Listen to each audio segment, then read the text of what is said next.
pause for a second. If you've been feeling like you're slowly losing interest in everything, your hobbies, your career, your social life, even the goals you used to care about, I need you to really hear this. What's happening to you isn't depression, it isn't apathy, and it definitely isn't a breakdown. It's transformation.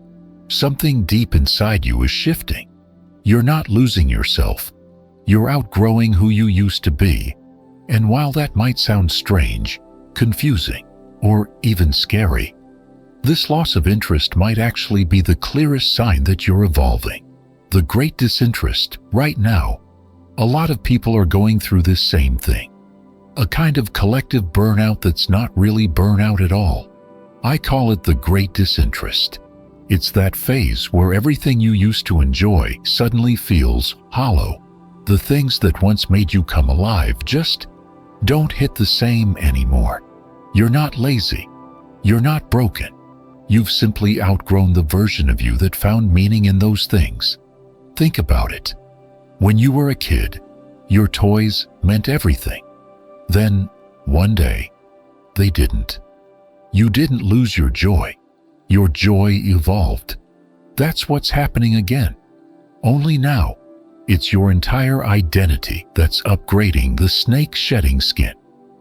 You're basically a snake shedding its skin. Before it happens, the snake gets restless, its vision blurs, it stops eating. To anyone watching, it looks sick, but it's not dying. It's preparing for renewal. That's you. The old version of you, the one built to fit into other people's expectations, is peeling away.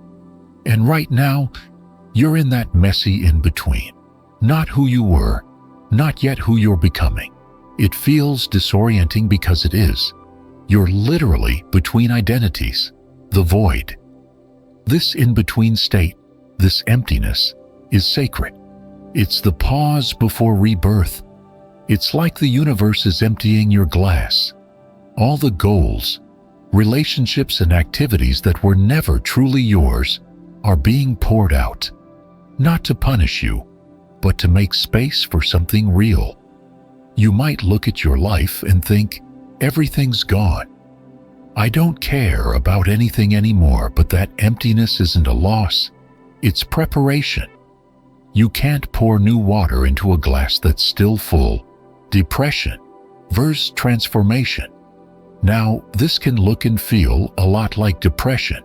So let's clear something up. Depression feels like stillness, like nothing will ever change.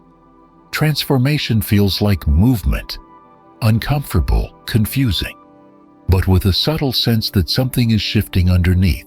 Depression says, this is it forever. Transformation whispers something new is coming.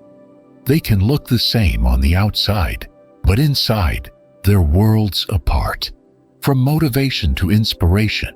Another reason this stage feels weird is because your old ways of motivating yourself just stop working. The pep talks, the to-do lists, the grind harder energy, it all feels fake now. That's because you're moving from motivation-based living to inspiration-based living. Motivation is external. It pushes you. Inspiration is internal. It pulls you. For years, you've probably been running on external fuel. Deadlines, validation, pressure. Now, your system's switching to a cleaner source, your own alignment. But that means you have to stop pushing. You have to let the new energy find you. It'll feel uncomfortable. It'll feel unproductive. But trust me, when real inspiration comes, you won't need to force it. You'll just move effortlessly. Frequency, shift in relationships. Here's another layer. Your energy's changing, which means your relationships are too.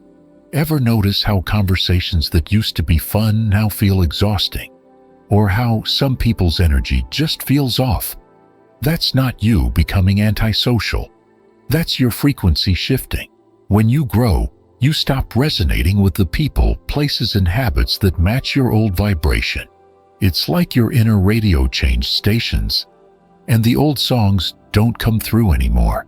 So, yeah, you might find yourself pulling away, canceling plans, wanting solitude. That's not rejection. That's energetic protection. And, yeah, it hurts to lose people, even when you know it's time. But letting go creates space for new connections, ones that match who you're becoming. What not to do. Now here's what not to do while you're in this phase.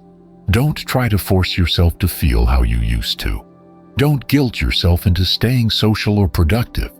Don't let anyone convince you that you're off track. And don't try squeeze back into a version of life that no longer fits. That's like shoving a butterfly back into its cocoon. You can't go back, and that's a good thing. What to do instead? Here's what you should do. Trust the quiet, trust the emptiness. Rest, journal, reflect. Say no to what feels heavy. And don't explain yourself. Give yourself permission to disconnect so your soul can recalibrate. You're not meant to be constantly on. This is your integration period, your spiritual reboot. The boredom, the restlessness, the confusion. That's data.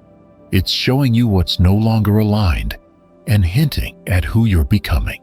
The sacred process. Every spiritual path talks about this stage. The dark night of the soul, the time in the desert, the cocoon before the wings. It's the death of the false self, the version of you built to survive, not to thrive.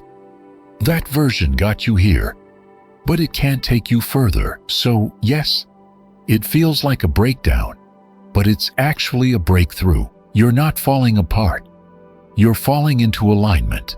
So, if you're feeling disconnected, unmotivated, or numb right now, hear this. Nothing's wrong with you. You're not ending. You're beginning. This emptiness is the doorway to your next chapter. Let it be empty. Let the old self dissolve. Let the space form. Because what's coming next, the clarity, the purpose, the peace, will make sense of why everything else had to fade away first. You're not broken. You're breaking open, and what's being born from that space? Something real, something aligned, something entirely unapologetically you.